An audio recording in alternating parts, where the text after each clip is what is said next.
ci cat képp koo xamante ni cat daf ko yàqal su yàlla dogalee mu jëfandikoo ndomba gi rek cat dana mucc ci cat te cat dootu ko mën a yàqal dara képp koo yitoo tamit bu ñu woowee rek dara koy def mel incha allah. ba tey képp koo xamante ni soxla na ndomba ak bayre bii moom yaakaar naa ku nekk dégg nga ñu naan la bayre bukki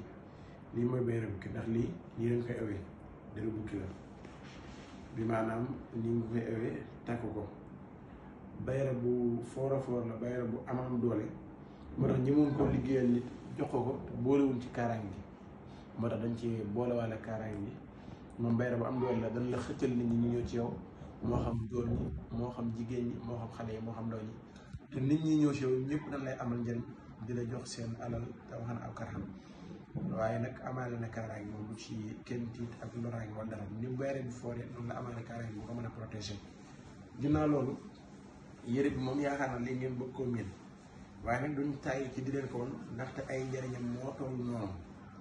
te nit ki dafa war a fexe ba mucc nekkee ci àdduna